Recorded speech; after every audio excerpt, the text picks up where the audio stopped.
some of my top tips for the ACT. I've been preparing all last week and I'm preparing all this week to take the ACT this Saturday on June 13th. I know a lot of my friends are taking the ACT this June, so I thought I'd share with y'all some of my top tips. I'm obviously don't have a 36. I'm just going to put that out there. I'm working on improving my score. I've been working all last week and all this week on improving it.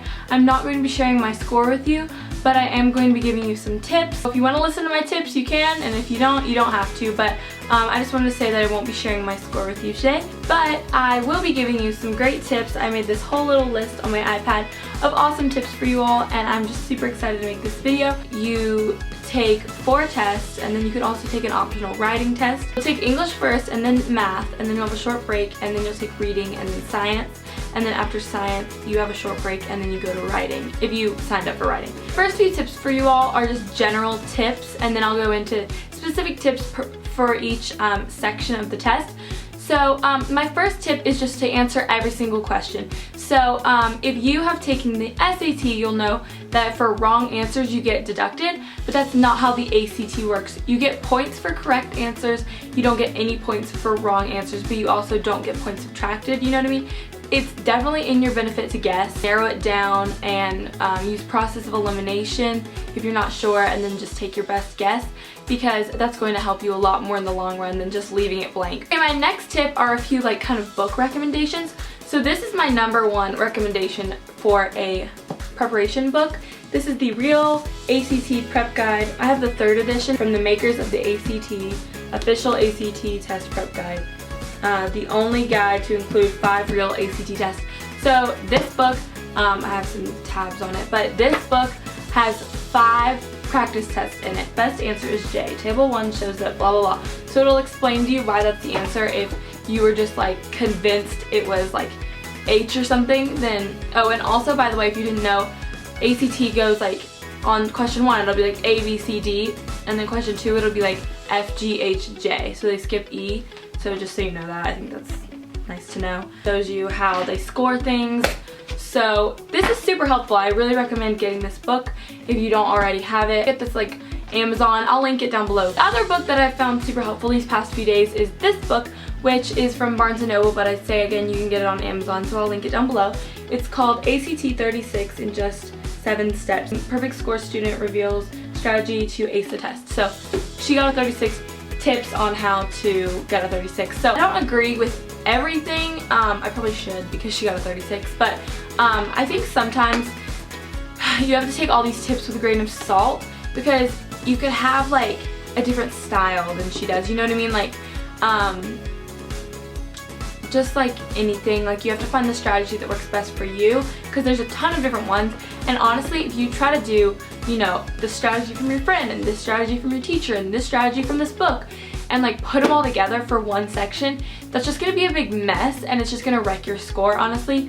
So you just need to take some practice tests trying different strategies and see what works best for you, because that's how I found the most success. Not so much like big strategies as they are like little tips. So like for example, English strategy 4, shorter is sweeter. ACT English generally favors short, concise answers. And then it goes on to talk about that. So I just find this book helpful in giving me some quick tips before I take the test. This doesn't have any practice tests or anything in it, but it is nice to like look through and review. So it includes all of the math equations you have to know going into it, like quadratic formula, slope, midpoint. I will also link this book in the description. So you might be asking, what do I bring to this big test? So what I like to do is I bring a bag that looks something like this. It's just like a little like makeup bag, but it fits my calculator, so this is what I bring to take my test. I don't like bringing a big purse or anything, just because I don't want to have to worry about it. I don't want to run the risk of your phone going off, because if your phone or your bag or anything makes any kind of noise during the test, your test will be like not scored and you'll be asked to leave. So don't have that happen to you. Don't be that person. Just turn it all the way off. Like literally, you need to hold it down. Do not disturb. You need to slide to power off, girlfriend, because if this thing goes off, I mean, that's just such a waste, you know what I mean? Like, you've studied, you've come all that way, you've woken up early on a Saturday morning. Do not let your phone go off. So that's just a tip. You can bring it if you want. It's honestly just your preference, but if you do, turn it off. My phone in here if I bring it, and then I also keep my student ID in here because you have to have this to get in, like with your ticket. I haven't printed out my ticket yet, but I would have that in here as well. So your ticket and your student ID, or you can have your driver's license, but I just think it's easier to bring my student ID because it's a lot harder to get a new driver's license than it is to get a new student ID. So I would just recommend bringing this in case anything happens. But also keep a snack in here. I haven't packed one. I think apples are good, like little apple slices or grapes. Anything you want to bring like that, just that you like, you know, a Cliff Bar, energy bar. If you want to just have that.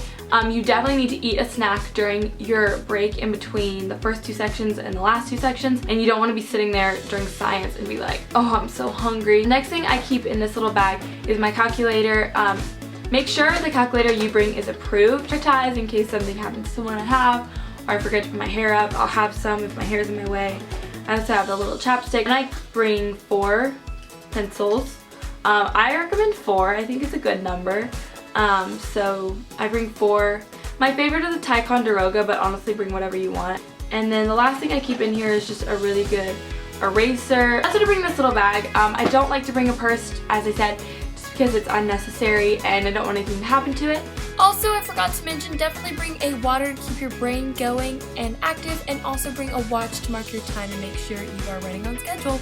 So wherever you're going to take this test could be burning up. Either like the air conditioning's broken and it's like 85 degrees in there, or it could be that someone like knocked the air conditioning all the way down to like 64 and you're like freezing. You need to dress in layers. What I like to do is a t-shirt, I'll wear leggings, socks and tennis shoes, and then a sweatshirt over that, and then I'll have my hair up. So that's as layers as it gets for me, honestly. Like, then it's like if I'm hot, I can take it off. I wear a short sleeve t-shirt, and then if I'm cold, I can put my jacket on. Hopefully it'll be a nice temperature for you, but you honestly never know. Those are all of my like general tips. Now getting into the specific tips for each section of the ACT, starting with English. Total of 75 questions in 45 minutes, which I know sounds very, very overwhelming, but if you practice, you can get your speed up. You honestly, what I like to do is read a paragraph at a time in the passage and then answer all the questions in that paragraph. I think that works really well for me, but honestly, again, you just have to practice and see what works well for you. And what I like to do is I'll circle them all in my book, mark out answers, and then after I get through one passage, I'll copy it all over to my Scantron. So I'll copy over 15 answers at a time. So I only have to copy over 5 times. I think it can kind of get your brain off of English if you're like here, here, here, here, trying to bubble. So I would just do like your whole passage and then bubble it. And then do your next passage and bubble it. I think that works well. To sound it out, if you don't know, say it all the different ways a few times. Like, what sounds right? I wanted to say something about the answer where it's like no change, because English is all about like grammar and stuff, right? So there'll be options where it's like the underlined portion and it's like change it to this, this, this, or no change. You have to count it just as any other answer. Like, it can be no change, so just be very aware of that. I read that no change is correct 25% of the time. So just like any other question, you have to consider the no change option because it's on a ton of them. So it's right definitely a few times, but it's also could be very wrong. So just be aware of that. ACT for English loves brief answers. Like, do not choose one that's like was, having, like all the different, like, you know what I mean? It needs to be concise is what they like. Also, they really don't like it when it's repetitive and redundant. So if it's like delete the underlined portion, consider that answer because it's there for a reason. So those are some of my English tips. The next one is math, and I really like the math section. I think it's pretty straightforward. You have 60 questions in 60 minutes. First 30 are generally easier than the last 30 or even the first 40.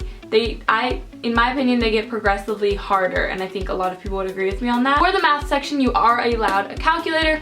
You need to make sure that your calculator is on the approved list of calculators. I know that this one is, it's the TI-84. I use this since like 6th grade. I use it in my math class.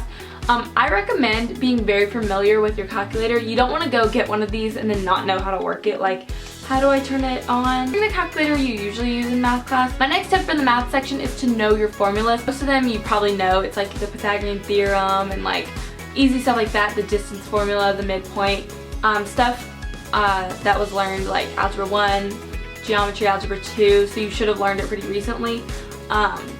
So I don't really feel like the formulas are too bad. There's a few that I have to review, like the volume and the surface area, stuff like that can get kind of tricky.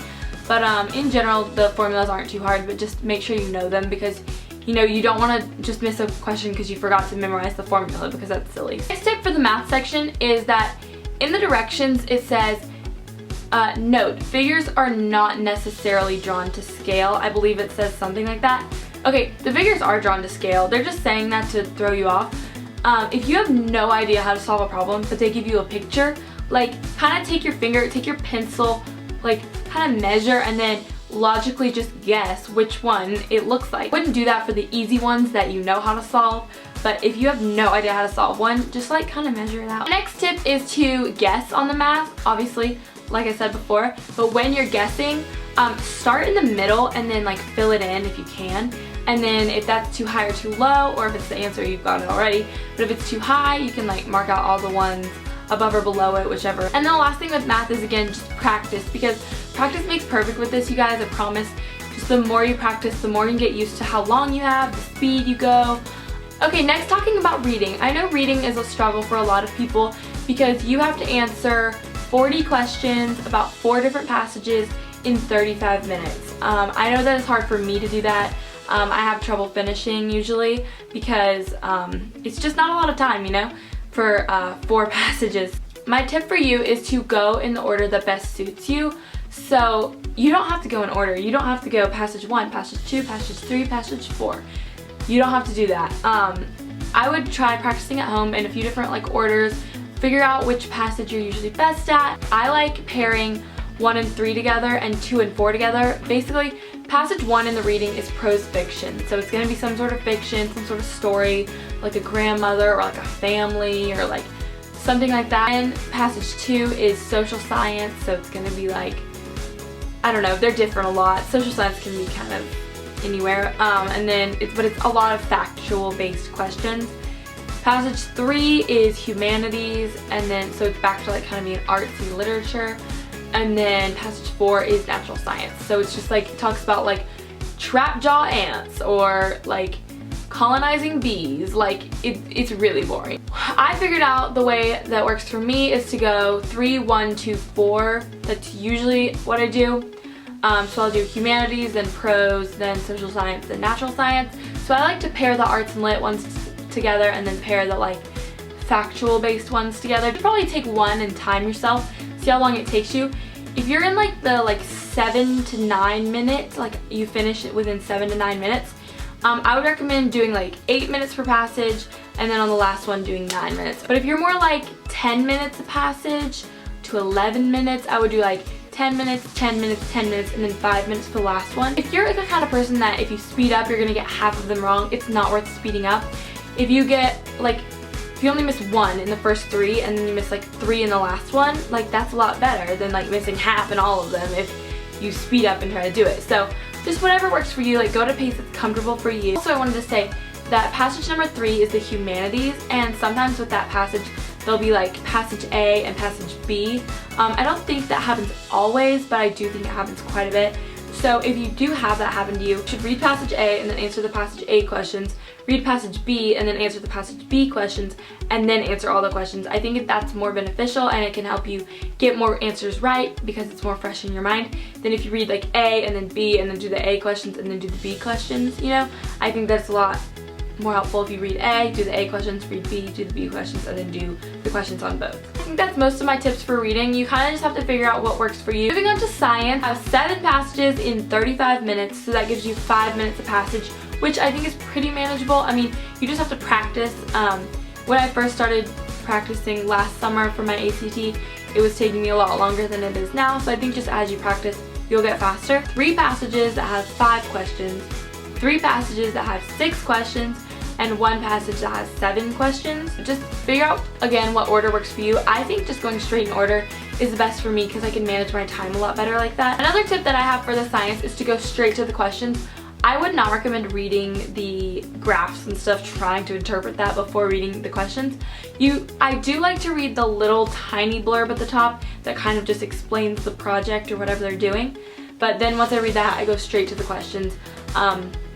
and then you can just start looking at the graphs and matching up things. I think it's a lot faster that way. Next tip is to know your graphs and be able to read them. The book that I talked about earlier includes all the different types of graphs that you will see in science reasoning. So I like to go through that and make sure I know what each graph is and how to read it, because you don't want to get on the test and be like, I've never seen this kind of graph before, because that would be really bad. Don't get freaked out when you turn to a science passage and it's talking about something you've never heard of and using symbols that you've never seen. You just need to be able to like read the graph, and just don't let yourself get freaked out, because that's when like you start like taking too long on the passage and being like, I don't know what I'm doing. So on that one, you just have to stay calm and get freaked out on the science and you'll do fine. I'm just gonna leave a lot of links down below to like different websites and stuff.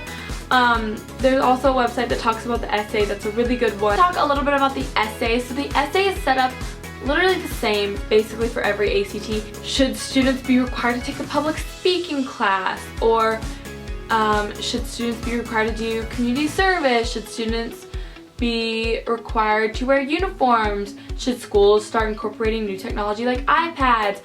It's stuff like that. They're pretty straightforward and easy to answer. You basically just need to pick a side. I wouldn't waver from that once you pick it. What I like to do is plot out both sides, make points for each, and then whichever one I have better, stronger, more points on, I'll pick that one even if I don't agree with it. So just because you agree with one side doesn't mean that you should write about it. That they really like it when you use specific examples. Your best friend's school wears uniforms. Say, you know, my friend's school wears uniforms and she thinks that they are this way. They really look for that. It says always in the prompt, use specific examples to support your like side or whatever. I've read that you can even make up examples. I don't know if that's true. I've never done that. I read about the essay that they want a minimum of 1.5 pages. So definitely try to hit that minimum. I have read that they really focus on your introduction, your thesis, and then also your conclusion, and then they kind of skim through the body paragraphs. You have to like target this essay for your reader. You've got someone who's grading these essays all day, and they're just, make it easy for them. Just be like, okay, she's got a thesis, she's got a good conclusion, and her body paragraphs to support with a few examples. Like, make it easy, you know what I mean? So those are just a few of my tips for the different sections of the ACT. So yeah, those are all of my tips. I hope you guys liked this video. Make sure to give it a thumbs up if you liked it, and comment down below with any other questions you have about the ACT or specific sections and tips and strategies. Just let me know in the comments and I'll be sure to answer. I hope this video again was very helpful for you all. I'm super stressed out about my ACT, but hopefully with these tips it will make you more calm about it and more confident going in. So I hope you all have a great day, and I'll see you next time. Bye everyone. Running her hands through my throat, bouncing on 24s. Body saying like a baby, it's moving into ignition. It's hot and fresh out the kitchen. Mama